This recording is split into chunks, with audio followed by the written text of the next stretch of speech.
پطرس کا پہلا عام خط تیسرا باب 19ویں آیت۔ اسی میں اس نے جا کر ان قیدی روحوں میں منادی کی۔ چوتھا باب 6 آیت۔ کیونکہ مردوں کو بھی خوشخبری اسی لیے سنائی گئی تھی کہ جسم کے لحاظ سے تو آدمیوں کے مطابق ان کا انصاف ہو، لیکن روح کے لحاظ سے خدا کے مطابق زندہ رہیں۔ کیا ان آیات میں پطرس رسول اس بات کی تائید کرتا ہے کہ انسان کو موت کے بعد نجات مل سکتی ہے؟ یعنی اگر انسان زندگی میں نجات حاصل نہ کرے تو موت کے بعد اسے نجات حاصل کرنے کا دوسرا چانس، دوسرا موقع مل سکتا ہے، جبکہ عبرانیوں کا خط 9واں باب 27ویں آیت میں لکھا ہے کہ ایک بار مرنا اور اس کے بعد ایک بار عدالت کا ہونا ضرور ہے۔ کلام خدا واشگاف الفاظ میں اس حقیقت کو بیان کرتا ہے کہ موت کے بعد نجات کا کوئی دوسرا موقع، سیکنڈ چانس نہیں۔ یسوع مسیح کا مکاشفہ جو یوحنا عارف کی معرفت لکھا گیا 20واں باب 11ویں سے 15ویں آیات میں، یوحنا عارف سفید تخت عدالت کی رویا میں چھوٹے بڑے سب مردوں کو اس تخت کے سامنے کھڑے ہوئے دیکھتا ہے، اور 15ویں آیت میں لکھا ہے، اور جس کسی کا نام کتاب حیات میں لکھا ہوا نہ ملا وہ آگ کی جھیل میں ڈالا گیا۔ یعنی یہ حوالہ بھی اس حقیقت کو بیان کرتا ہے کہ موت کے بعد نجات حاصل کرنے کا کوئی دوسرا موقع، سیکنڈ چانس نہیں۔ لوکا طبیب کی معرفت لکھا گیا خداوند یسوع مسیح کا انجیلی بیان 16واں باب 19ویں آیت سے 31ویں آیت مقدسہ تک۔ خداوند یسوع مسیح دولت مند آدمی اور لازر کی تمثیل میں مرنے کے بعد انسان کی دو منازل کو بیان کرتے ہیں۔ یا تو وہ غریب آدمی کی طرح ابراہیم کی گود میں پہنچایا جائے گا، اور یا وہ دولت مند آدمی کی طرح عالم ارواح کے درمیان عذاب میں مبتلا ہوگا۔ اور ان دونوں جگہوں کے درمیان ایک بڑے گڑھے کا بیان ہے، جسے 26ویں آیت میں کچھ اس طرح سے بیان کیا گیا، اور ان سب باتوں کے سوا ہمارے تمہارے درمیان ایک بڑا گڑھا واقعہ ہے، ایسا کہ جو یہاں سے تمہاری طرف پار جانا چاہیں نہ جا سکے، اور نہ کوئی ادھر سے ہماری طرف آ سکے۔ اس تمثیل میں بھی خداوند یسوع مسیح موت کے بعد نجات حاصل کرنے کا کوئی دوسرا چانس بیان نہیں کرتے۔ یعنی خداوند یسوع مسیح کی اس تمثیل میں بھی مرنے کے بعد انسان کی صرف اور صرف دو منزلیں ہیں، یا تو وہ جنت میں جائے گا یا وہ عذاب میں یعنی دوزخ کے عذاب میں مبتلا ہوگا، اور مرنے کے بعد خداوند یسوع مسیح نجات حاصل کرنے کے کسی چانس کو اس تمثیل میں بھی بیان نہیں کرتے۔ پطرس رسول کے پہلے عام خط کی ان دونوں آیات، یعنی تیسرے باب کی 19ویں آیت اور چوتھے باب کی 6 آیت کو ہم اس بات کو بالائے طاق رکھ کر ہی سمجھ سکتے ہیں کہ موت کے بعد نجات کا کوئی دوسرا موقع ہے، کیونکہ بائبل مقدس اس حقیقت کو بارہا مختلف حوالہ جات سے بیان کرتی ہے کہ موت کے بعد نجات حاصل کرنے کا کوئی دوسرا موقع نہیں۔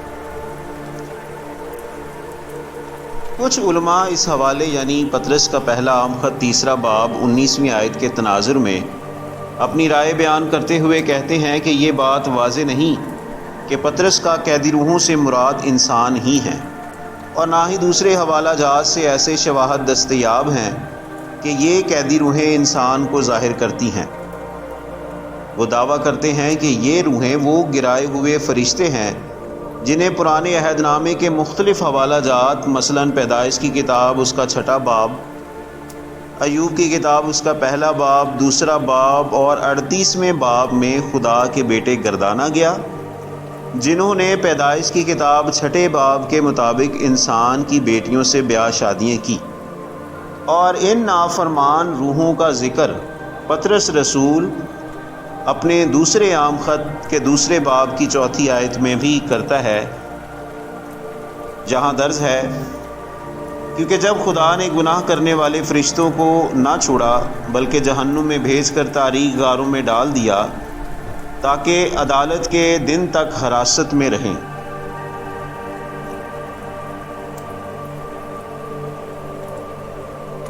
اس نظریے کی تردید کرتے ہوئے علماء کا ایک گروہ رد عمل میں دعویٰ کرتے ہیں کہ چونکہ فرشتے روحیں ہیں اور روح ہونے کی وجہ سے فرشتے نہ تو آپس میں شادی کر سکتے ہیں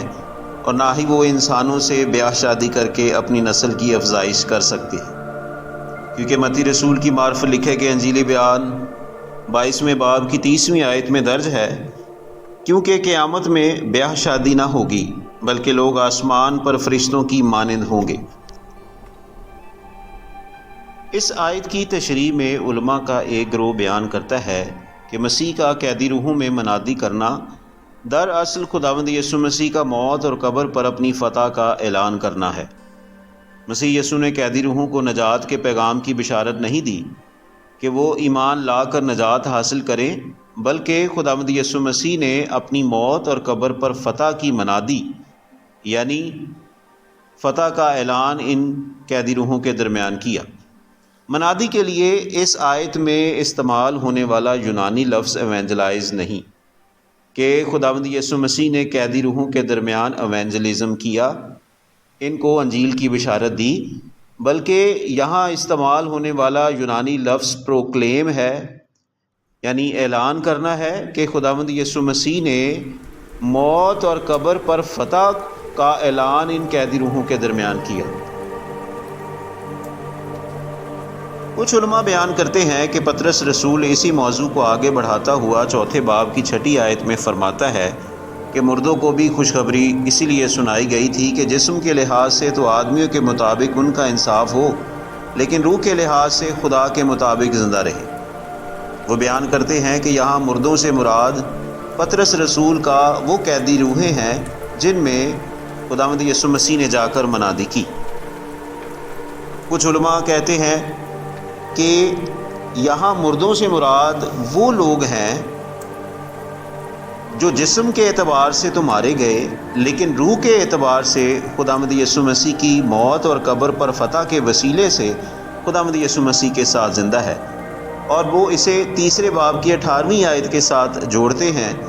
جہاں کچھ یوں درج ہے، وہ جسم کے اعتبار سے تو مارا گیا لیکن روح کے اعتبار سے زندہ کیا گیا۔ کچھ علماء اس آیت میں مردوں سے مراد ایسے مردوں کو لیتے ہیں کہ وہ پطرس رسول کے اس خط کے لکھتے وقت تو حیات نہیں تھے، لیکن انہوں نے اپنی زندگی میں خداوند یسوع مسیح کی انجیل کو سنا، خداوند یسوع مسیح پر ایمان لائے اور ہمیشہ کی زندگی کے وارث بنے۔ عزیزو،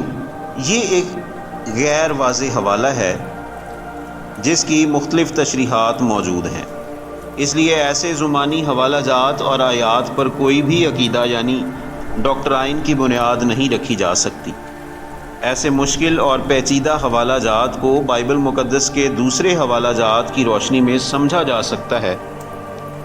اور یہی مشکل اور پیچیدہ حوالہ جات کو سمجھنے کی کلید ہے۔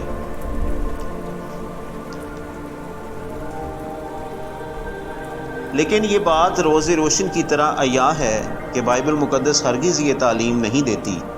کہ انسان کی موت کے بعد انسان کو نجات حاصل کرنے کا دوسرا موقع دیا جائے گا۔ نجات اسی زندگی میں ہے، ایمان لانا اسی زندگی میں ہے، اور جس طرح سے عبرانیوں کا مصنف فرماتا ہے کہ ایک بار مرنا اور اس کے بعد ایک بار عدالت کا ہونا ضرور ہے۔